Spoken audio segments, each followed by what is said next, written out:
up so that we are live. What is the link here for this? So it's on my Bow Wow Bill page. Hey, ladies and gentlemen, welcome. We got a great live, but we need to share this. And so I'll tag you on it, Okay. or I'll share it and then I'll tag you on what I shared. Okay. But also, this is on my the YouTube channel. And so Bow Wow Bill at YouTube. And I'm Is trying it to get us. is it live on YouTube or you Yes, you? Oh, okay, great. it's live on YouTube. It's live on Facebook, and then I'm streaming to Twitch, which is a site for a video game. People Yeah. that like play video because I want to go to a young audience, man. I want to go wherever the younger audience is and reach, uh, I good people here. So I one of these days I'll ask you more details about how you do this streaming to multiple at the same time, but we'll talk about that later. yeah, I'd be happy to tell you. So I'm sharing it now, and everybody else share it. This is going to be a good one. We are live, and then once I share this, and I'm tagging you in the comments, and then you can share it as well, Doctor. Okay. Okay. So here we go, and this is Just going to be on Facebook. all right. Ravi Iyer, and tagged you in it. Okay. Let's see. I got a tag. Mentioned you in a comment. Ravi Iyer. And So I share this. Okay. yep, Copy, share to my story. or your page, or yeah, Yeah. yeah. They've switched it all up where you have to copy the link or something like that. Yeah. Um, Share now custom, which is share to my profile. and what's your Cop- group? yeah, the Active Power group. I copied the link. I got to open a separate window. And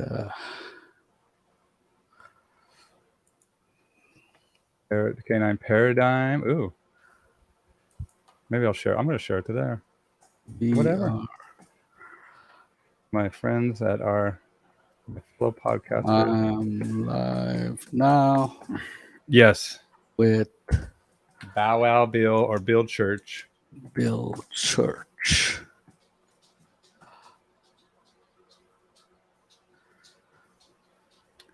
Awesome. Thank you, Billy. We got already somebody shared and listening from Rainier, Washington.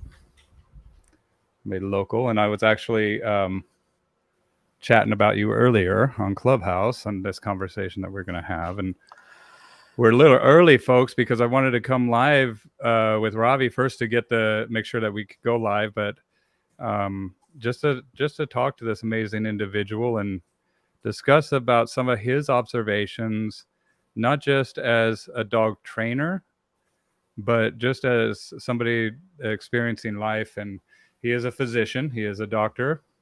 Actually, why don't you introduce yourself? Where are you out of, and who the heck are you? uh, my my name is Doctor. My name is Ravi Iyer. My friends call me Doc. Um, People who know me in my personal life call me Ravi, but and it's easy to spell. You pronounce it like ravioli, but just drop the oli, um, and that's and that's pretty much my first name. Uh, I What? trained as a physician in India. I grew up in India. I grew up in a small eastern India town called Jamshedpur, which very similar to Pittsburgh. It was a steel city, a steel Okay. town, surrounded by iron ore hills, and um so I pretty much grew up there. And then from there, I went did medical school. I went and did my doctoral degree in India itself, and then I initially came to the U.S. as a scientist doing molecular biology and gene transcription and gene splicing at Harvard. And I was doing that for I spent about almost a decade in basic research. And eventually, things progressed. Harvard sponsored me for my green card. I got my green card, and then I got an opportunity to explore the clinical side of medicine, re-explore the clinical side. I was already a physician back in India, so then I did that, and then came full circle to doing basic practice, and I uh, over the course of now almost approaching 40 years as a physician, I've been chairman of a department of medicine in a hospital. I have done basic research, published papers, created several medicines that got OTC approval with the FDA, Fantastic. done clinical research on several clinical trials, the so-called randomized clinical trials, and most recently have been doing very busy with COVID, running a COVID clinic, and so on and so forth. But that's my professional physician life, which actually dominates my life in many ways, and is provides the basis for everything I do. Even the stuff that I do on dogs is because I am a physician. I do not do dog training because I want to do dog training. I do dog training because it teaches me things that I can then apply in the education of people. Because 80 to 90% of disease is actually behavior, is caused Whoa. is caused by choices. Only a very small percentage of disease is actually caused by an external agent. Or Like, genetics. yeah, but it is almost all disease has a behavioral origin to it and a behavioral basis for its. So when you start working with that, you can, if you start understanding why people make the choices they do, why they live the way they do, why they do not do the things they don't do, and how are these decisions made, most often unconsciously, but actually there is an actual sense to that paradigm. Once you start looking at that in close, because if I have to work with someone who's addicted to smoking, for example, or addicted to drinking, I have to find out what it makes him tick, for me to make an impact in his choices. And that, and I don't have much time to do that. I have to do that within my 15-20 minute interaction. So I have to be able to be good enough to do that. So dog training became for me an avenue to test out rules of behavior and learning. And Like a and I laboratory. That's what I yeah, think it of was, when I think you're a lifelong learner. You're a researcher. You recognize patterns and I mean, look at molecular biology, gene splitting. I mean, you go all pretty deep, pretty down into the, uh, the fundamental pattern, the fundamental or construction, and it I would make sense to me. I I have a joke about that. I say that I wasn't smart enough to graduate, so I kept going. Well, we're still working on graduating Yeah, the school of life. That we all graduate at the end finally, but as long as we're still alive, you're not graduated yet. yeah. So anyway, the I grew up when I was growing up. I had a fascination about German shepherds, but my parents would not allow me to have it. They felt that we did not at that time have the resources to support that kind of a dog for the way it should get supported. And so my dad said, "No, you can't have it." But did you have influence from other dogs growing up? I remember you telling me Yeah, about the street i- dogs or yeah. In India, there are street strays. They just roam around. And in India, being a predominantly Hindu country, uh, the Hindu religion stipulates that before you have your meal, you're supposed to feed an animal. So people would throw food out at the back door of the house, or go feed a cow, a stray cow, Interesting. or a dog. So these dogs, being smart, would adopt a house, and right at feeding time, they would show up at the back door, and there comes their meal, and they would eat and then go on. So these dogs then at night time would den in the backyard, and the family would allow that because the dog sleeping in the backyard meant that it would give alarm and bark if somebody were to jump the fence and try to steal anything. That's right. So the family benefited. So it was a very open ended relationship. There was no responsibility of the family, because if somebody said, hey, your dog did something, he said, not my dog, he just happens to wander through my house. It's not my dog. So, but you know, everyone was open ended and loosey goosey about it. So I used to run around with these dogs as a kid, and in the hot summer months, we would go to the riverbed, and there would be no water. So I knew I would dig the sand of the riverbed, and let the water seep in at the bottom, and the dogs would have a drink, and I would run ahead of the group, flush a rabbit out for them to chase, and things like that. So I instinctively kind of became comfortable with the pack dynamics of a loose pack of dogs, feral dogs. Hmm. And now it's And like a symbiotic relationship, and you actually became part of that relationship by giving benefit, by yeah, yeah, giving them water and yeah. scaring out a rabbit that they could consume.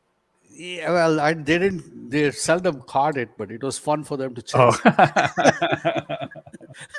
and so German Shepherd, it was too much for your family, so Yeah. but you So were always anyway, interested in yeah. this So breed. then when I came to the U.S. and I eventually got around to getting my first dog, I got a beautiful uh, black and red showline dog from a breeder in California called Randy Tyson, Okay. and uh, and my dog could do work.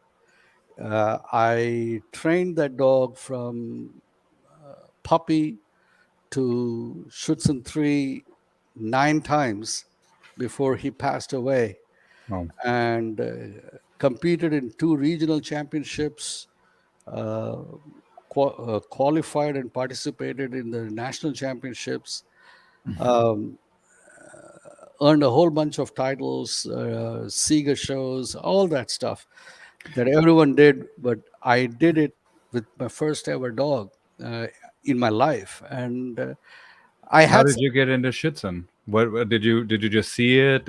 Was it so because it was a German Shepherd thing? one of my best friends is a physician. We both trained together, and he moved to California, and he had this beautiful, very strong, powerful German Shepherd. And when I saw him doing Schutzen, he used to tell me that, send me pictures and videos, and I got really fascinated by that. And I asked him to help me pick out my first dog, and he helped me do that. And from there, I moved in. I found a local club. I started training with them, and one thing led to another. But I had some great mentors too, and my you know I off the I had 4 really top level mentors. T. Floyd was with my first dog. My second dog, I towards the end, the last 6 months or so of my first dog, I got to meet Bart Ballone, and I spent some time with him one on one. At that time, he was visiting my town to. He was dating his wife, Michael. At that time, he was dating her, and so he would visit my town. and he had a tennis elbow uh, problem at that time. So he would swing by my clinic, and I would treat that, and then we would spend about 2 3 hours in the field behind my clinic at lunchtime, just having a sandwich and talking dogs and maybe doing a little bit of training on my dog. And uh, it was a great time, and I learned a lot from just those sessions. And when I got my next dog, I started right from day one using Bart's principles, and pretty much that was those one-on-one lessons with Bart was able to take me all the way up to IGP 2 with my uh, second dog. Mm. Uh, I pretty much did it on my own with hardly any club environment except for the final polishing before I would go for a trial. And around the around the midpoint of my second dog is when I started training with Tobias Olenek online, and I learned some things with him. But I when you train with a coach, a mentor, there has to be a fit between your personality and the mentor's personality. Mm. And my personality was a better fit with Bart, and my personality was a better fit with my current coach, Wallace, than any of the other coaches that I ever trained with.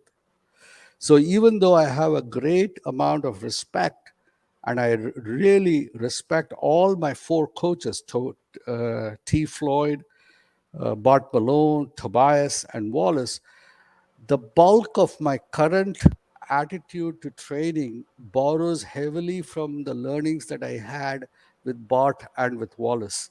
Okay. And there are several reasons behind my gravitational pull to these two individuals, but most foremost is their honest way of Mm. presenting training without the euphemistic gimmicks that people try to hide the need for being disciplinary versus rewarding in a training environment.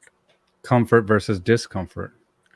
Well, more than that, it is actually in the initial stages when you're just imprinting a puppy, it is comfort and discomfort Okay. because you really can't come down on a puppy with a 2x4. Right. Right. But later, it becomes much more decisive in its clarity. Well, and that's why we do not allow puppies to be corrected by adult dogs because they will Yeah, come down with a 2x4 when they should be coming down a lot softer, especially dogs that aren't good with puppies, and yeah. that's something that illustrates the intensity of a correction from a dog. And I tell people dogs are going to speak to you the way that they need to be spoken to, right? And Yeah. so if they're intense, then we need to be just as intense, if not just a little bit more. And just so you know, I tagged Bart Bellin. Hopefully, he can join us in the comments and say hi. He's a good friend of mine and a mentor of mine who I thank profusely. And you know what? The one thing I left when I graduated Gold School, the one word I left with, toughness. Uh-huh. Toughness. It's what's missing. It's what's missing out of purely positive. And I see dogs become reactive. I see dogs. I see, even we spoke today with a bunch of dog trainers, and their number one problem that they see is reactivity. And this I see not just in dogs, I see it in humans too. So the whole concept of toughness requires the creature, whether it is a human being or an animal, to have the opportunity to meet an obstacle and have the experience of actually overcoming and winning over that obstacle. But if the path towards success is pre made for it all the time, if somebody is always giving them a helping hand over the obstacle, the person never develops a true experiential knowledge that they can do it. And this this I see that among trainers also all the time. I see that among coaches of human teams. They Moms will do that to their children. It comes from a difficult. So it comes from one element of why parents will sometimes do that to their kids is they are unable to suffer the pain of their own child's failure. They That's exactly it. And in doing so, they become abandonment. It's a parental abandonment because the role of that parent is to give this child a skill set to navigate this world on their own. And so it's not all rainbows out there, as you know, and as I do. so, so this essential nature of parenting translates also into training. Hmm. Um, you cannot make the win easy for the student all the time. In the initial stages, you make the win easy so that the student is not completely overwhelmed by the challenge. And then gives up. Yeah. So, but that's and this phase of luring and actually making the win easy is actually a very short period. Mm. Top trainers do not spend a long period of time luring the animal. Top human coaches will show for the first day, the second day, maybe till the end of the first week, they'll show people the job. But after that, they'll come back on week two and say, okay, we are going on to the next thing. You know already what you got to do. All right. And will expect the employee or the trainee to know how to do it. And this principle of moving forward from help to actually saying, "Oh, I think you can do it, and I now expect you to be helping you on new things, not keeping on doing, I'm not going to help you rewrite ABC. We now have to go on to consonants and you know Yeah. other forms of the sentence structure." Hmm. So this concept of progression, most novice trainers, whether they are training human teams or whether they're training dog teams, they forget. They don't understand this. How quickly to progress, when to progress, what are the cues when someone can progress. So Standards. Bart as well as Wallace, and more Wallace, was instrumental in teaching me how to progress.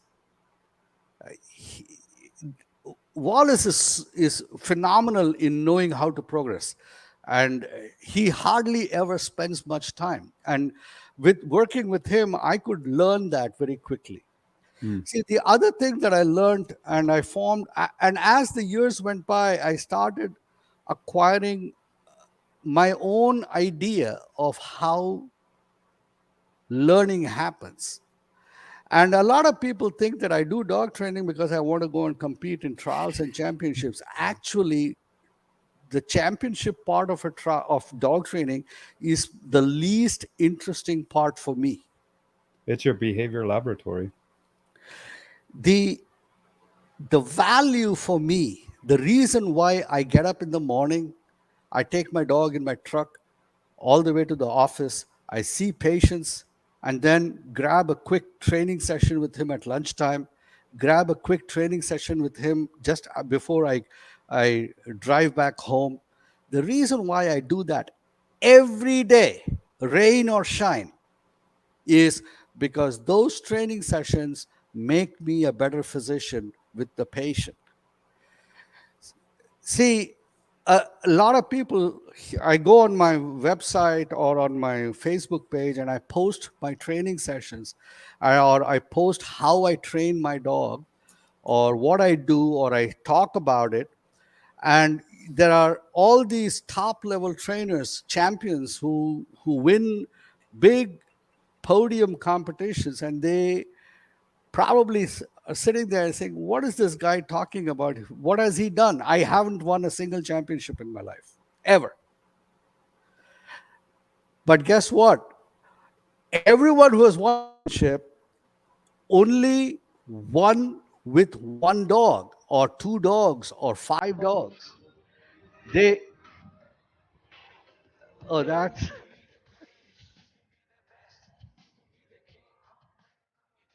I That's like one the of your music. dogs. Yeah, that's my current competition dog. Can you hear the music on the? I don't think you can. I can put it on if you'd like. I can hear it. Okay. So this is your current dog, and this is what you're talking about every single day. Yeah,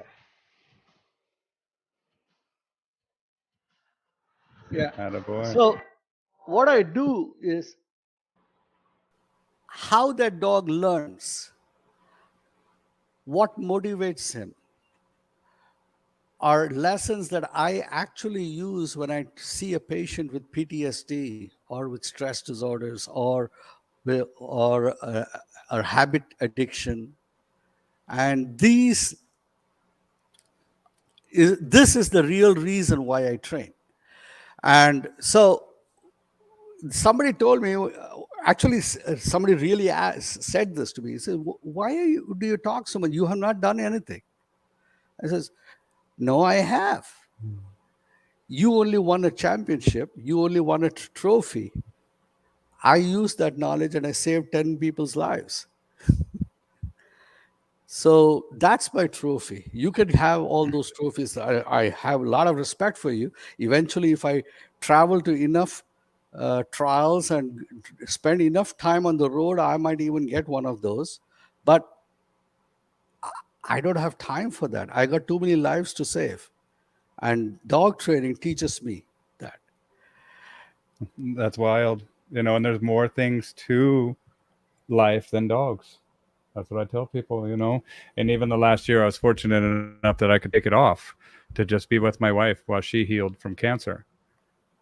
And so, what aspects? And when did you know that you could start applying this to human beings? When I started realizing that learning is actually an intrinsic feature that exists from amoeba to the highest complex human being. Of If course. you if you take amoeba, it's a one cellular organism, Hmm. and it's there in any pond, in all water bodies. You can find it. I If have you an take aquarium business here, so I have hundreds of aquariums with so the. if you look inside a water drop on a microscope slide, and there's an amoeba moving around in that. And if you take a glass rod with a little bit of sugar dipped in it, and you put that glass rod on one end of that water drop, the amoeba will move from the other end of the water drop towards that glass rod. Hmm. All right. Now, you take that glass rod away, come in with a new glass rod, but this one is dipped in vinegar, and you touch it, the amoeba will move to the opposite end of the water drop. Okay. Now, that's not just it. If you keep touching repeatedly, if you keep touching one end of that water drop with that sugar dipped glass rod, after some time, the amoeba will remain on that side of the water drop even when there is no glass rod.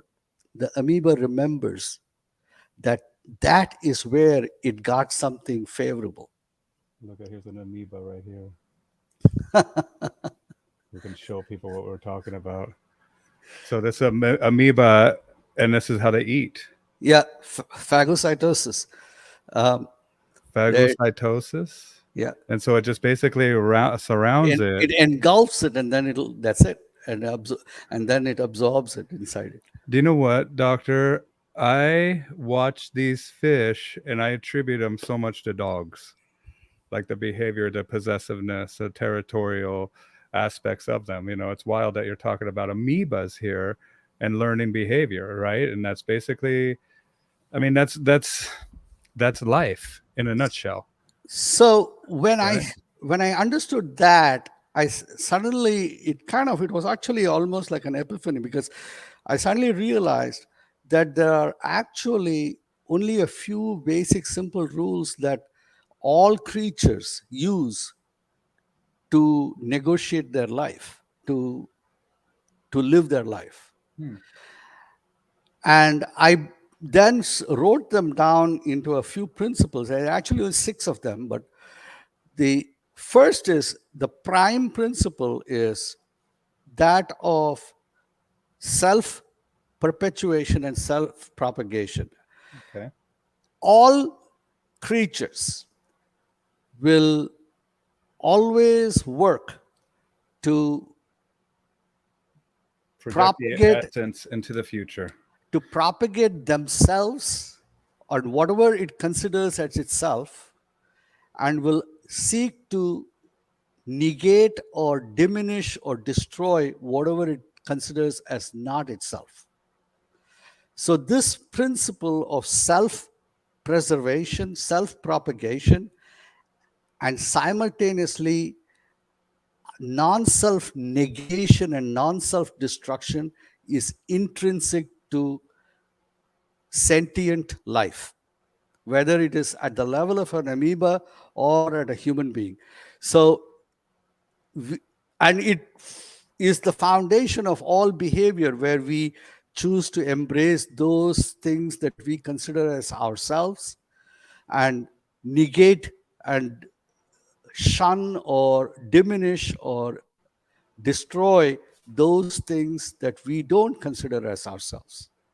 It almost speaks to me like ego, you It know, the is, but ego, but the but separateness. at an amoeba level, it is a very fundamental self versus non-self acceptance and Well, look recognition. at how that amoeba, once it recognized non-self, it destroyed it and brought. I mean, Yeah, it so that in order to have that separateness, now you have the opportunity to consume and to eat and to live. but how does that apply if you go to the next level?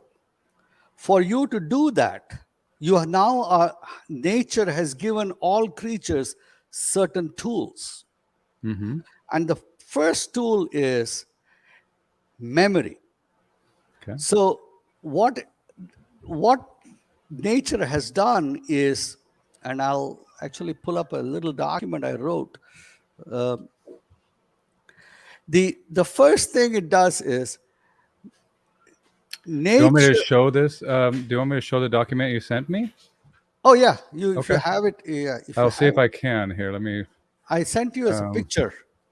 yeah, I want to say window here, but I can do it on the messenger. I believe so. I don't know. Hopefully, we're gonna find out right here. Um, oh, I need to. No, I can't do that because it says. So let me see. I sent it to you as a picture, Let me as a try PNG file. computer PNG. I should be able to. Let's just see here. Otherwise, I'll look here. I'll keep going, Doc, and then I'll see if I can pull it up. Then you'll see it here in just a second because I think I'm pretty sure I can. Let me see. Principle of self propagation, Yeah, and then let me see. So it's the principles of cognition. No. yeah. Fundamental principles of cognition. Okay. So download. Let me take and put this to. How do I download it to? I have no clue. So, That's um, okay. gee, many Christmas. Here, do you know what? I'm just gonna share. I can share my screen. Share up entire screen. No, I can't. Chrome tab. I'm gonna figure it out. So Okay. while I'm working, you keep going. I'm going to figure it out because I think I have an idea on how to do this. So one of the things is, if you take an animal always lives, all life lives on the principle of trying to increase its own advantages for pleasure and to avoid whatever is uncomfortable or painful to it. Mm-hmm. So pleasure and pain becomes fundamental motivators. There we go. Can you see that? Yeah, Okay. yeah. So pleasure and pain become fundamental motivators, Mm-hmm. and the instruments that the animal has been given is memory and focus. So what it does is it remembers what circumstances and what opportunities gave it pleasure, and what circumstances and opportunities gave and choices gave it pain. Makes And it sense. is this memory that it uses to predict the likelihood of either happening in its environment. This predictive nature that is there in all of us, we all want to predict what's likely to happen in the next 5 minutes in our life, because we all have an instinctive understanding that life is unpredictable. Chaos is inevitable at any minute. We belong to a universe where Yeah. chaos is order is a natural rhythm. So all of us work through life with this inherent sense that we are not in total control of what's likely to happen, Mm-hmm. and we constantly position ourselves to be to try to predict what's likely to happen, and so that we can have a little leg up, a little advantage in making life happen the way we want it to happen, Right.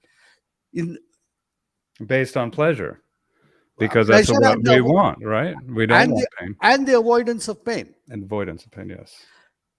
And this is important because an animal that cannot predict will die. A tiger that cannot predict where a deer is going to appear is going to go hungry. A deer that cannot predict where the tiger is likely to appear is going to get eaten. So this predictive nature is the basis, and this predictive nature, which is uses the instrument of memory of past experiences, successful and non-successful, is the basis of learning. So if I have to take, for example, somebody who has had a traumatic experience in their life, it is I.e., now, pain. and Right. that is burnt into their memory, and now they're using that memory to as one of the rules by which they predict the likelihood of that trauma appearing in every situation. Mm. It's now and baked in. It's baked into and so, experience. so my job as a physician was, is this baked in permanent? How Mm. permanent is it? How much of it is reversible? Can I break this break the concrete wall that this person has built around them? And what can dog training teach me about doing that? So Fascinating. so we have a dog, for example, we have a dog where they got a bad experience in their life, and now they are my model for a PTSD situation. Because the wall that they built is obvious. You can see it. It's not a No, no. conscious wall. It's a subconscious wall. It's psycho-cybernetic kind of reaction, right? The brain Yeah, is just but the basically dog doesn't know that. All it right. knows is Doesn't it want that. all it knows is that it had a really bad experience in that kind of situation. Mm. And therefore, that is part of its memory bank. And it uses that memory to predict the likelihood of that happening whenever it gets the same set of cues. Right, and not only that, but I mean, I make the people. I use the analogy of you love running. You're a jogger, and you go running every day. You get the jogger's high, but one day you get bit by a snake, rattlesnake, searing pain, and now you go to run, and you become stricken with panic attack, and then you go to Yeah. run in the same place, the same area where you get bit by that snake, and you're going to start to have psychosomatic symptoms of like cold sweats, nerve, like, and so there is a feedback mechanism in our body that makes sense why we would have this as a learning mechanism, because it, and just like you said, if we don't recognize the pattern, then we do not exist anymore, because we're going to um, run off a cliff. I mean, there's just so many things that we can do. So, um, but if I were to just chase that, a lot of people take that and use it as a reason why a person or an animal is the way they are. and that's And they use it to put them in that box, that that's the way they are and that's never going to happen. For me, that was not enough. I wanted to see if that prison could be built, under what conditions can that prison be broken, and can it be broken? All right. yeah, Can that animal be freed? of the concrete wall that their Yeah. subconscious mind is built, Yeah. that is built a prison for them, essentially. So so so when I had an experience with a dog like that, I learned how to free it out of that. And when it became free, it still had that trigger, but now gave it a new set of experiences. I gave it the experience that it could overcome. You gave it the pleasure that overcome the pain. And by repeatedly working upon the idea that you can overcome this, that same animal, from going from panic, would switch into drive, would switch into enthusiasm, because it had the option. It knew that it could win. Mm. I'm not saying that this can be done every time, but it can be done. And because it can be done even once, the fatality of the previous situation is not guaranteed. You can overcome.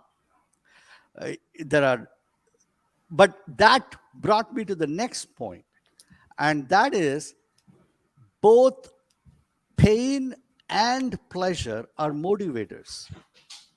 They move. They motivate the animal to make a choice. A lot of people talk about motivation as only pleasurable. I don't. For me, a motivator is something that makes you move. So we have motivator, pleasure, pain. I mean, it Yeah. just makes you move, man. Show me. You think that if you put your hand on a hot stove, you think you're going to be motivated to take it off right away? Yes. So now, once you understand pleasure and pain as motivators in an amoral sense, the only thing that determines success or lack of success is timing and intensity. Timing and intensity. Because, and this is where people get all messed up. They will use, for example, a painful correction, but they do not account for the intensity and or the timing, and therefore they will get a negative or an adverse or undesirable result, and they will say that pain is not a good motivator, it shuts the animal down. Hmm. Not so. I've seen it fire them up, man. Animals will not shut. What shuts an animal down is not knowing what to do when it Mm. gets the motivator. What shuts down people? When the animal understands what to do, they actually explode into action with any motivator. The key, therefore, in training is to teach the animal what to do with the motivating signal. The motivation doesn't have to be sweet, it can be sour. regardless of whether you're using sweet or sour, regardless of whether you're using sugar bread or whip, all right, regardless of whether you're using reward or motivator, will always explode the animal into drive if the animal understands what to do. Absolutely. And you understand how to progress with it as well, Yes. because you So, can't lure the right answer right away. You have to be able to challenge and recognize that what motivates, and not just like we were saying, where the dog gives up, we still have to have that challenge, and that has to be present as well. so if you take the same principle in the application of human teams, now reward and censure become powerful motivators for high performing teams. Mm-hmm. See, when I started Schutzen in 2004, and in 2011, after right around the time I finished my one on one sessions uh, in the beginning of 2012, when I finished the one on one sessions with Bart, I began to understand how to apply this across into human species. I started applying it in my clinic. And in 2013, my practice got voted a top doctor practice in all of USA out of 35,000 doctors. And it was Congratulations. mainly because I started using these principles to self motivate my staff. My staff, because if you're going to motivate people with bonuses and paychecks, there is not enough money in the world to motivate them. No. I It might have even demotivate them sometimes, because then they're mad that the other person got more. I I my in my clinic, my staff motivate themselves. They are driven and motivated by the work they do, by the value they get out of doing that work. The behavior The is the why. reward. The The, why. the behavior is the reward. That's And right. then the at the end of 3 months, they get a fat bonus check, $1,000, $2,000 each of them. Mm-hmm. That is just the icing, but they already got the cake. That's right. So this idea of behavior being the reward, I borrowed directly from dog training. And that is the essence of why I feel this is so important.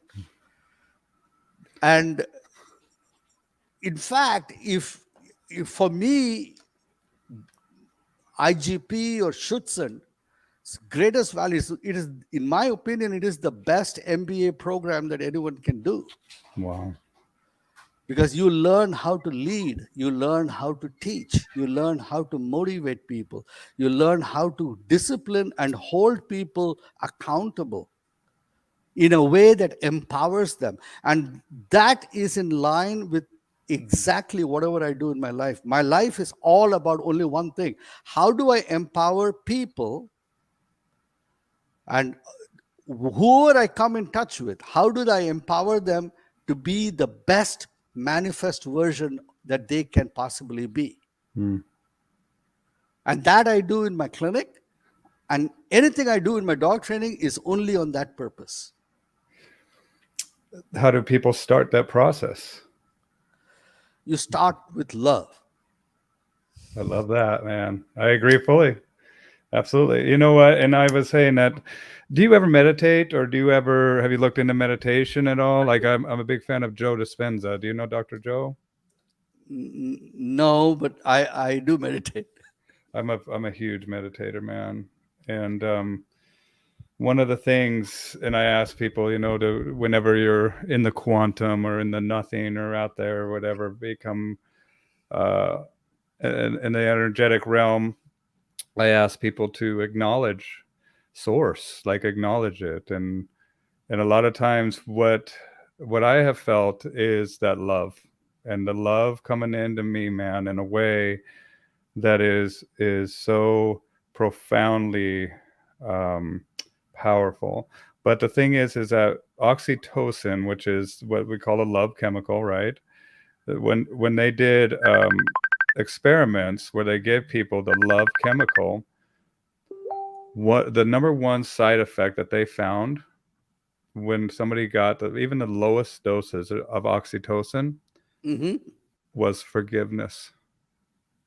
Yes. They did not want to allow the animosity of holding on to resentment to cloud this feeling of love, you know. And isn't that wonderful? Like pain, forgiveness, like that, to me, just releasing pain, that's what forgiveness speaks to me.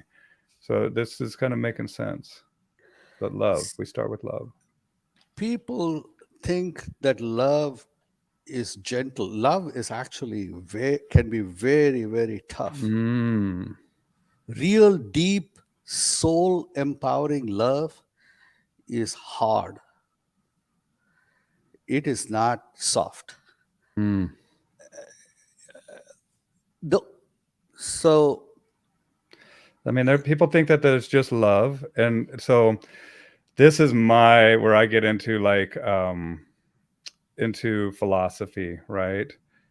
And there's a philosophy of like there's 8 different types of love, right? Where we have agape, which is love for humanity, eros, which is that romantic love, philia, which is the familial love, mhm. right? And pragma, I can't remember the other ones, but you're absolutely right. Like love can sometimes be firm.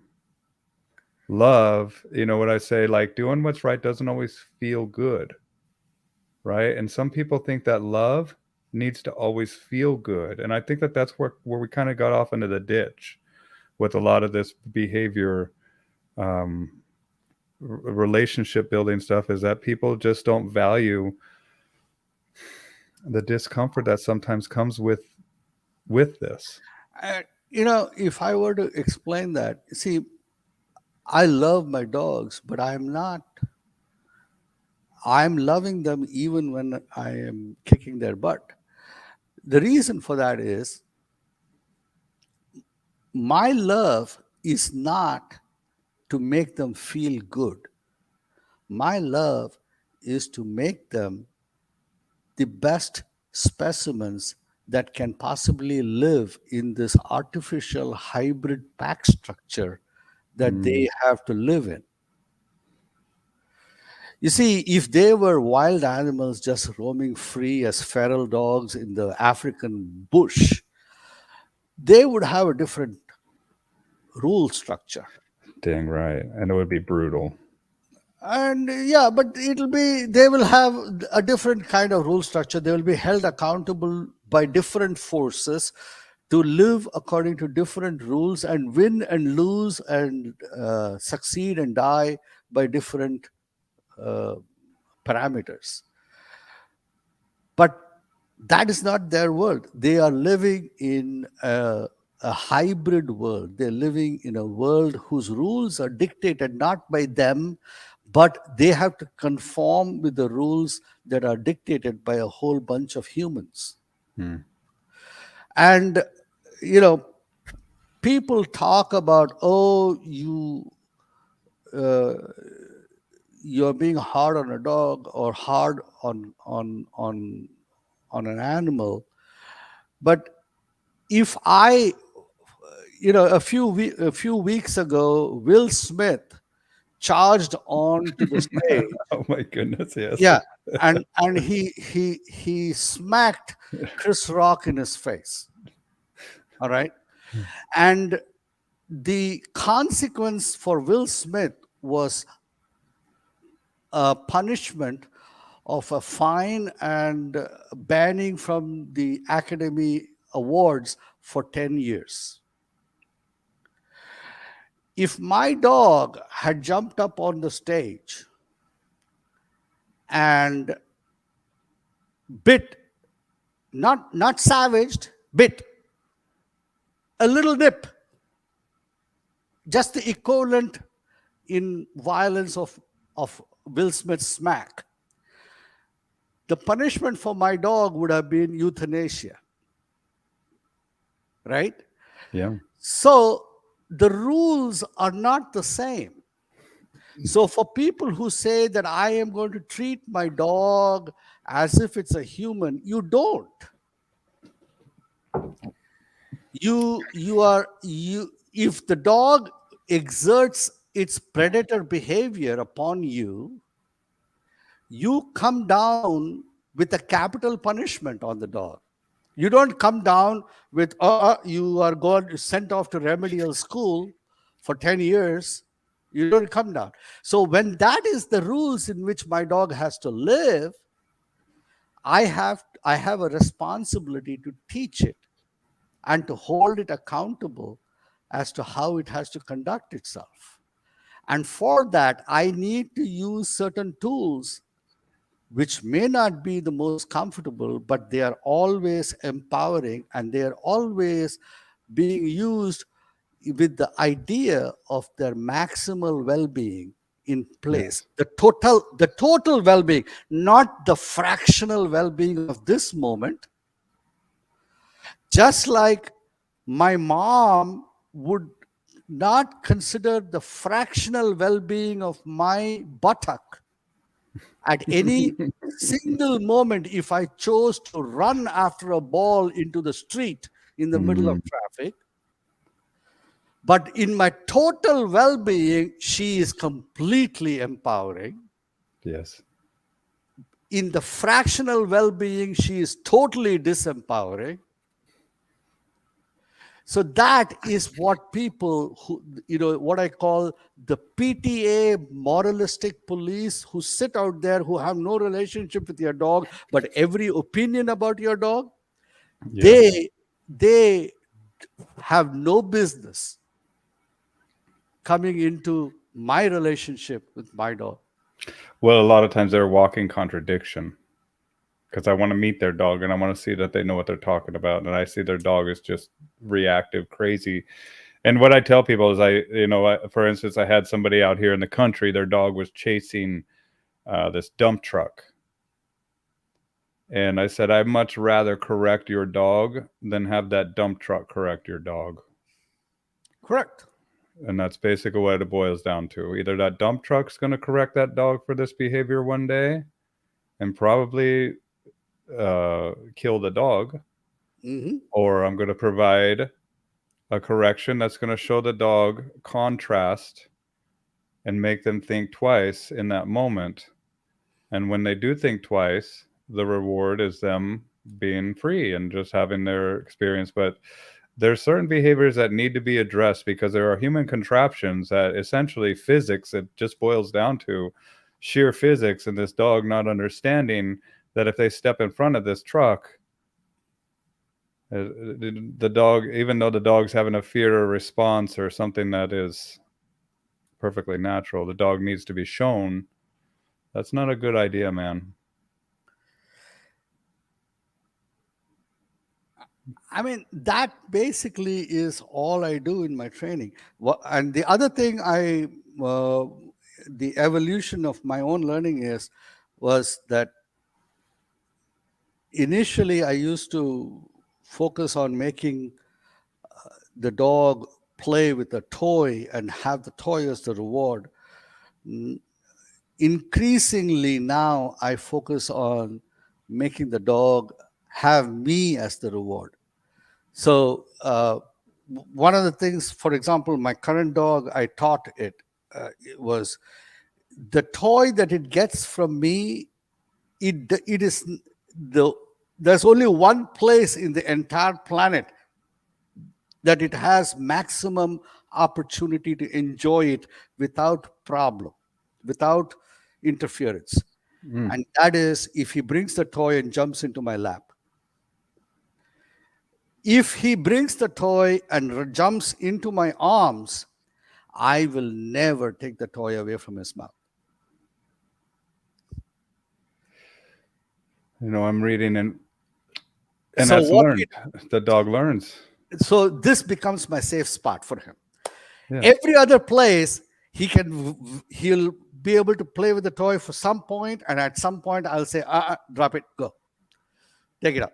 That's it, over. Now we're going to the next one. But if he's in my arms, as long as he's in my arms, I will never take it out. But when I'm getting ready to take it out, I will push him off my arms. I'll put him in a down, and then I'll say out. And guess what? If I push him off, he doesn't want to. He wants to jump back in my Resist. Yeah. arms. Yeah. Yeah. Absolutely. He'll jump back in my arm. But but the, but the beauty of that is I can now use that to insulate him from everything else that I do.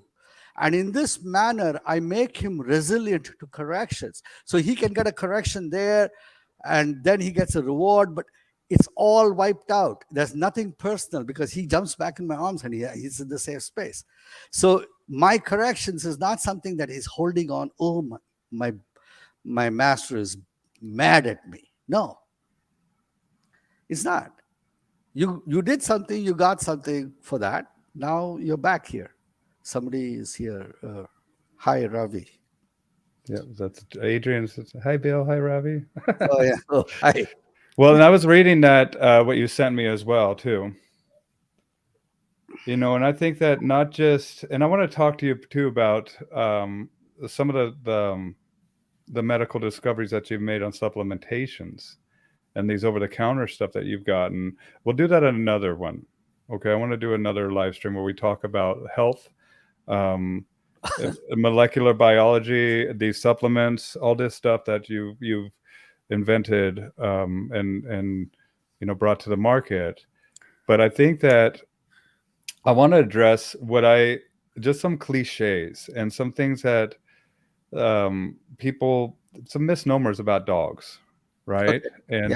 And Yeah. like man's best friend. I remember reading that in that thing that you wrote, right? Yeah. And what was the other cliche? The Loyal loyal companion. canine, loyal Loyal companion, and canine. man's best friend. I mean, it sounds good, you know, but is it true? It's not. It's we. All right. So here's a couple of things. Everyone, myself included, has a need to connect. We Yes. have we crave touch. We crave the softness of an embrace. We crave And understanding. That connection doesn't need to be like physical. It could also be mental, like you and I, or whatever. We just know, the connection's important. yeah, so the animals allow us to experience at least some portions of that connection, but they allow us to experience that without putting too much of a burden on us to reciprocate at the same intensity level. So I'm going to go out on a limb here. It's going to be a little scandalous. Do you know why masturbation is so attractive to a lot of people? Because it's pleasurable. No, it is pleasurable without the burden of relationship. You don't have to empty the trash or fill up the dishwasher to get, you don't have to vacuum the house. No, you don't. You know, that is it is it is the same reason why porn is addictive. Mm. Porn and this technological revolution, the access of porn is changing So relationships. so now expand that same observation into the emotional connection that people can experience with a dog or a cat or some animal. they get a very high intensity connection without a high intensity relationship investment. To get that same level of connection from another human being, they would have to really work at it. Wow. Think about it. Think about your wife being happy every single time you come home like your dog is. Like think about, oh, oh my God, it's you. Like How, imagine how much would I have to do to get that? yeah, a lot. All right. And are you willing to do that? So, so that brings me to the next, what I call hot button topic. If you go into the dog sport world, you will find this, what I call, um, difficulty in human connection Okay. across the board. Okay. And all of them will all have deep bonds with animals. Nothing wrong. I'm not saying that they are defective. What I'm saying is this is what I call a discrepancy. It A, is a a way. disproportionate. Yes, the playing field is skewed away from high. So for somebody asked me, High investment for return. yes, and it is fine if that's what you want. That's the way it is. I tell people this. I get my connection from human beings. I love my dogs, but my dogs are dogs. They are not surrogate children. Yeah. They are not my children. They are my responsibility. I have to live with them. I have to care for them. And I have spent thousands and thousands of dollars in their health and well being freely without hesitation. But at the end of the day, they are dogs. They are an animal, and I respect them for that. I respect them for the beauty of an animal they are, with all the power, speed, and agility that they possess that I can never possess. So it's awe inspiring. And they in turn respect me for the intelligence, forethought, foresight, ability to anticipate far ahead of their anticipation capacity. And they respect me for engineering their world into predictable outcomes that they feel safe in. That's right. See, the key to having a wonderful relationship with your dog is that you have to be able to give the dog predictable outcomes all the time, because the dog otherwise deteriorates into a nerve bag. Reactivity. But if the dog, that is why you'll have one reactive dog with one handler, and you take it and give it to another handler, and suddenly the dog becomes a confident, beautifully Yeah. confident animal. And that's only reason is because that handler is giving the dog very clear, predictable outcomes. The That's right. dog is no longer vacillating. And this brings me to the next problem of human trainers. Humans, because of their higher intelligence, are adaptable, and therefore they move from scenario to scenario without much hesitation, and therefore are not invested in presenting themselves the same way all the time. Yes.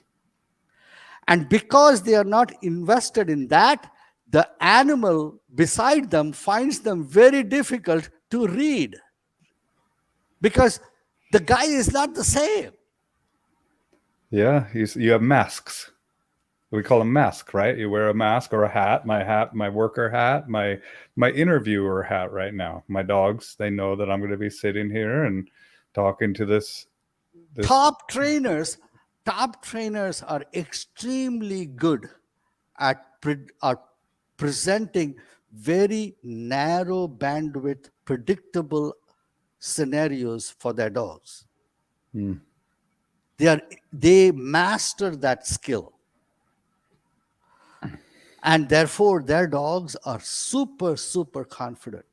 I have seen dogs that are super confident with a top level trainer change hands when the trainer sells that dog for a nice 50,000, $100,000, and that dog then deteriorates in the new handler because that handler does not provide predictable outcomes. Predictable outcomes, man. When you know, I mean, it's just it calms me down just thinking about predictable outcomes. You know, it's just it's a calming, Yes, it's a calming activity because now we know what's up, we know what to predict, and once it comes true, then absolutely, it's stability, it's routine, um, you know. And the other thing that I really get on people, especially maybe not on the higher end. But what I tell my clients, and what I see as a big thing, is the anthropomorphication or the labeling of human characteristics on these animals. And I get it because it's natural for us to overlay our own perception on because that's how we perceive the world. But as a doctor, I want to get your take on this because we have a different part of the brain that these animals do. We have limbic resonance with these animals, and that's it. But we as human beings, we have a neocortex, prefrontal cortex, that allows us so many more capabilities with our thought process. And I tell people by anthropomorphizing this animal is a disservice to yeah, this animal because this animal is not capable of the, you know, I call it time travel in our mind and the linear thought process and how we can really contemplate. And that's not what this animal is. Am I correct? Do you? that it, and you touched upon something else that is a human trait. A lot of human beings have a great need, not a desire, need to explain everything in their life. They have to have an explanation. My dog is doing this because he is upset, he is mad, he is guilty, whatever. They have some Sad. explanation. Yeah, absolutely. And this is in this projected explanation. It is because they are caught up in the narrative, the narration of the reason of why life showed up the way it did in their life. The problem, you actually, if I have seen, if you step away from this need to give an explanation for the way life shows up in your life, but just simply act upon what shows up and move on, not only do you actually become much more efficient and you become more successful, Yeah. and you become much more happier. You Well, you got to realize too is that the need to label everything. I mean, we have to look at our body and we have to look at this beautiful technological marvel, this biological marvel in front of us. And the brain is one of the most complicated things in the universe. And we have to realize the need to label is our brain's role to chew up and to cognitively get into. And we have to realize too that there is a part of us that maybe isn't that brain, and it is that awareness of the label making, and to separate ourselves out from that and know that, hey, maybe that our brain is kind of getting ahead of itself by doing this. Does that make sense at all, Doc? Yeah, but you see, the need to have an explanation for why life showed up the way it did in your life is actually comes out of this desire to predict what is likely to happen in the next 5 minutes. Okay. And it comes out of, so it is a basic nature. Yeah, So it is tied into your learning, your ability to learn. You need to have a story. Otherwise, how else are you going to learn? that's right. She had to just stop and listen. We got a lot of people listening. All right. Well, So, and know that learning too. Remember this, right? The principles, the prime principles, yeah. right? Self So negation. this need to narrate, to have a story is the basis, right? So people are spent. Facebook, Zuckerberg became a billionaire by just giving people a place to narrate their stories. and Hmm. have other people envy these narrations. I'm sitting there on Facebook posting what I did, where I ate, and so on and so forth, so that other people can see and my story. And but that's all it is. I am great at. I enjoy my Facebook narratives, but the difference is they are only narratives for me. I play with them like monopoly money, and I know it's not the real money. Hmm. But there are people who actually get into social media and they think that that is real money. Those narrations, they for them it is real life. Yes. It is not real. And they lose It is themselves in it, they essentially. lose themselves in it. Now, it can be real when your narrative actually impacts the experience of life for somebody else. So when I make my narratives, I like to make it such that it impacts somebody else's life. Once in a while, I make a narrative about some happy event in my life just to show what I had a happy event. But most of my posts are actually about how do you do this such that you can do this for yourself. That's all.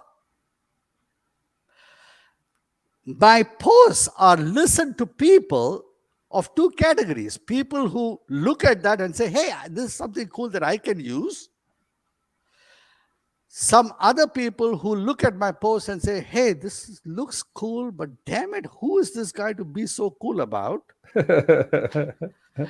Then the third category is this guy thinks that he knows everything, but you know what?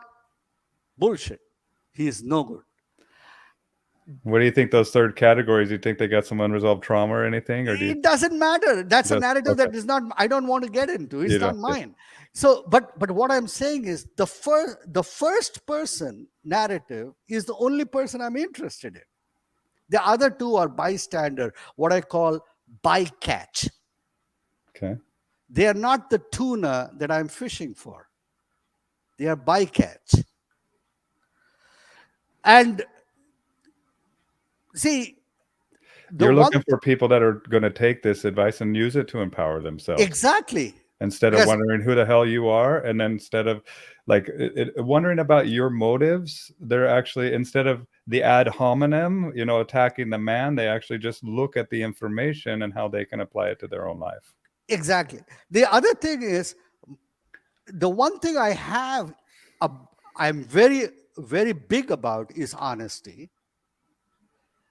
The other thing I am not at all interested in is modesty. Now, the reason being, either something is or something is not. Modesty is a story you say out of concern that what something is may be threatening or offensive or intimidating to you. Wild. I am not interested in that. If you got threatened, offended, or intimidated, I'm sorry, but I really think that this is a truth that you can learn from. Take it and go. If you can't, so be it. I have nothing to sell other than the truth. And even that, I'm not even putting a price on it. The only price is the price you pay out of your own experience and see if it can be used for yourself.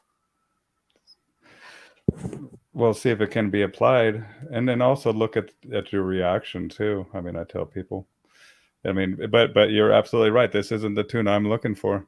These are the people that I want to resound with, because you know what? When we look at resonance, when we look at coherence, right, and when we start to get into that, um, that I don't know, that pack, I guess, that, since we're talking about dogs, that is always pushing and striving, and that's why I went to Bard. That's why I went to these trainers that are the best of the best.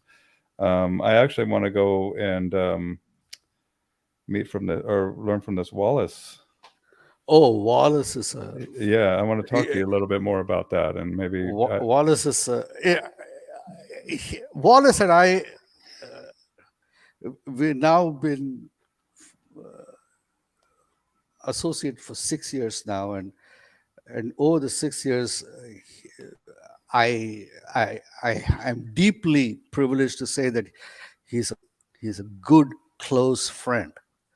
I'm not interested in Wallace because of dog training, but everything he teaches me about dog training is everything I can use as a physician, um, and is phenomenal in that. And every day, two or three times a week, we'll talk in the morning, and I have yet to have a conversation with Wallace where I did not get something out of it. amazing. It's amazing, man. Well, and even just meeting you too, like, I'm intrigued just as you as a physician too, and speaking to more people that I really think that we need to bring more people from other industries into the fold of the dog industry to kind of fix some of the problems that we have. And it's a no nonsense approach that needs to happen from people that, I mean, it either is or it isn't, man. And a lot of times people try to think with their emotions, and that's what I find is like, just like what we're saying is that love, the misconception of love, and thinking that it's always feeling good. Yeah. A lot of people, I mean, I have an unfair advantage. People do give me more credit than I have to earn just by knowing that I'm a doctor. So there is an unfair advantage when I meet somebody who's a doctor. So automatically I have a little extra credibility thrown into the mix right at the beginning Yeah. before I have even said something or done something to earn it. So that's something there. But the or to the credit, to my credit, I try not to abuse it. I try not to take advantage of that. uh, but when I see people, the reason I am a physician is for it, not because it's a lucrative profession, though it is. The reason I'm a physician is because I enjoy, deeply enjoy empowering people and getting empowered. I get empowered by that. When I meet somebody and I'm able to make a difference, and it's 10 minutes or 15 minutes, I make a difference in their life. Something I say or not do, that makes a change for them, and they are not the same person anymore. And by that, and these differences are not trivial, they are lasting. And now that person goes and makes differences in millions of so many people in a chain reaction. And in this process, I touch so many people beyond just the people I actually meet face to face. Mm-hmm. That to me is an enormous privilege. It's like I cannot understand, I cannot express in words how big a blessing that is, to be able to have a gift that allows you to touch so many people. And when I do things I do with dogs, or when I make medicines that have impact on human beings or dogs, that is a gift that I cannot begin to even describe in words how humble that makes me feel, because it is crazy. I could not consciously craft my life to come to this point. Mm. But when you look back and It imagine your looks, yeah, past self, you know. it looks like it came in a structured decision, man.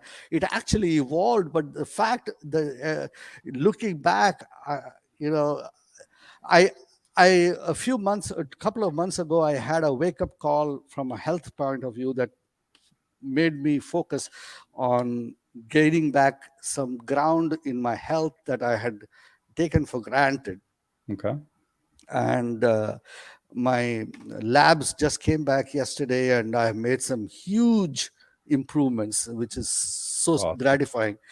But that wake up call suddenly gave me an opportunity to sit back and look at all the things that I did and did not do, and all the stuff that I succeeded and I failed in, and did not get right. Human beings that I did not, uh, the ones that I really gelled with, the ones that I fell out of it, all of that. I looked at all of that, and it's amazing how what a blessed life was given to me. So when with that, I have no other goal ahead except to know how to give back, because there is nothing I can acquire from this, because it's all going to go. Yeah, we're all gonna go. We're all gonna graduate this life, and it's the impact that you made here. And I'm so happy I've met you. Even yesterday when we were chatting, I was just blown away. And I think that that is the goal of this life, is to know thyself is the number one goal that I preach, but also to serve others, and especially those, and to realize that we are stewards of these animals, and to bring them fulfillment by observing that which is right, that which they are presenting in front of us, and speaking the truth, seeking and speaking the truth. I, in after you called me and said, "Would you come on the show?" I actually went and listened to some of your previous live streams, and one thought struck me when I was listening to the various pet trainers talk about the problems they have with various clients who come with unrealistic expectations of what is needed and what they can and cannot do, and so on and so forth. Pie in the And sky. yeah, and I suddenly realized that there was one thing that few people were really addressing, and that is, not everyone can train. Mm, And people who own dogs do not want to learn how to train dogs. They want to live with dogs and enjoy them safely, but that's it. they really don't want to have to change their life to accommodate the needs of an animal as much as they want the animal to accommodate to them. The investment versus return, Yeah. and why this relationship is so attractive. So that is the reason that is driving the entire evolution of training and the animal rights agenda and the breeders to breed animals that are more and more domesticated, more and more softer, and more compliant animals. That's why I started breeding dogs. I mean, And that's why, it's the small family friendly kid dogs, eager to so, please. that being the case, the, the these really strong animals, strong dogs with predator instincts, the full complement of the predator instinct, uh, that that animal is more and more going to go by the wayside in 20 years, 30 years, maybe 50 years,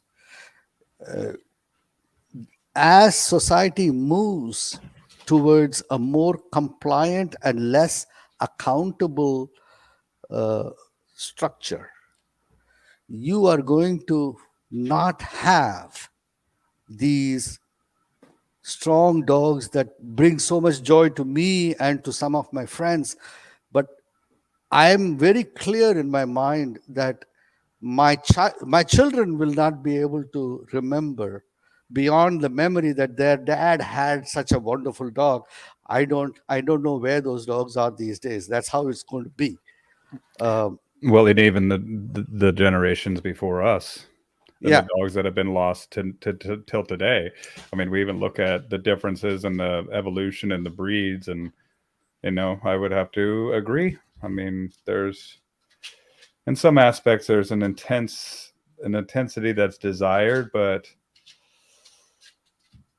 I don't think the gene pool is going to support, and just the dogs that are successful in pet homes, right, and versus the ones that are being euthanized, and the ones that survive and are being created more. Well, man, this has been a great. I mean, I want to still chat with you, so I want to definitely do another one of these. But I wanted to ask you something, because what you were talking about with Bart is something that I have a problem with. So I'm going to have you put on your doctor hat. Okay. And most of these people that are in the audience are dog professionals, and even with Larry Crone, man, I had a tennis elbow so freaking bad with both of my arms. Uh-huh. We're always working with our hands, with very physical job, with unpredictable pulls. Hmm. Is there anything what do you recommend, doctor, us trainers do to mitigate tennis elbow and injuries to our arms? So the tennis elbow injury occurs when there's a shock, That's and it. that shock is arrested by the attachment of the tendon in the bone here. So the tendon of this muscle here, Hmm. it attaches at the bone here. And I know when I twist my hand, I feel it when Yeah, I. and this muscle is responsible for the grip, the power of the grip. And when that tendon's attachment to the bone gets pulled, and a micro tear, just a few fibers get torn. The problem is that this area has very poor blood supply, Ah, and because of that, the healing rate of this injury is slow. It measures about 3 to 4 weeks. yeah. And almost every person, whether it is an athlete, let's say a tennis player, or whether it is a dog professional, they can't afford not immobilizing this and giving this elbow complete rest for 3 weeks. They can't. So you have to put a brace, and the best brace that I have found is a brace called Brace It, BRACEIT. Brace It. You can get it on Amazon for about 25 to 27 bucks. Okay. That's what I've done, And and and basically. you wrap that, but the thing is that is not it. You have to put it on from wake up time, whether you wake up at 6 a.m. or 7 a.m., it doesn't matter. Whatever time you wake up, you put it on. And you keep it on all day until you go to bed. And at bedtime, you have to take it off. Okay. That's and you have to do that religiously for 3 to 4 weeks all the time, especially when it stops hurting. Because the commonest problem is when it stops hurting, the people prematurely think it has healed, and they take the brace off, and they subject that newly healed tendon to another load and a tear. And then what we have is a re-injury that becomes perpetual and chronic, and it doesn't heal. And then you are really up the creek. Okay. All right. So the other thing is, w- at nighttime when you take it off, you have to give some heat to that to increase blood supply. So during the night, this elbow heals, because more blood supply means faster healing. Okay. And so you have to give some gentle heat. Um, in my clinic, I use the a liniment that I invented and created, uh, Ayurab, and I use cold laser. So I have patients with tennis elbow. They come to my clinic. They come 3 sessions: Monday, Wednesday, Friday, for 2 weeks in a row. So 6 sessions totally, uh, getting the liniment and the cold laser, and then they go home. At nighttime they rub the liniment, During the day, they have the brace, and then they keep coming on Monday, Wednesday, Friday for their cold laser treatments. And in 2 weeks, they are back to normal functioning. Okay. Um, so, if you have access to cold laser, you can accelerate the healing very, very fast. But if you don't, then it's that stuff is amazing, guys. Laser equals gold. Yes, it is. Yeah. Well, I have a chiropractor that does it, my lower back and other things that I Yeah, need. you can use it on your elbow too. You can use it on any place. They did with use it on my elbow. I remember, Yeah, and I yeah, remember just being a. I just remember that that's probably my biggest injury, man. And that we've even talked about this numerous times on one of these live streams with people. So yeah. I appreciate that, doctor. Helpers get it all the time. They that hurts their elbows. Helpers get shoulder and elbow injuries all the time. Yeah. Well, doctor, I gotta let you go because I got another appointment here. But Thank you. yeah, we're gonna be in touch, and I want to bring you back on here and chat a little bit more. But I appreciate you, man, and I appreciate who you are, and look forward to doing this again. And yeah, thank you for your time. It was my privilege. Thank you. Yeah, and then hold on one second. I'm gonna say goodbye to you in the studio, and then Okay. we're gonna say goodbye to everybody else right now. I don't know how many people were there. I don't know. Like 6, 7 people right now, but there's been a lot of people that watch us, and everybody share this All if right. you want, and I'll set up my Patreon link in the comments. And bye, everybody. Bye. All right.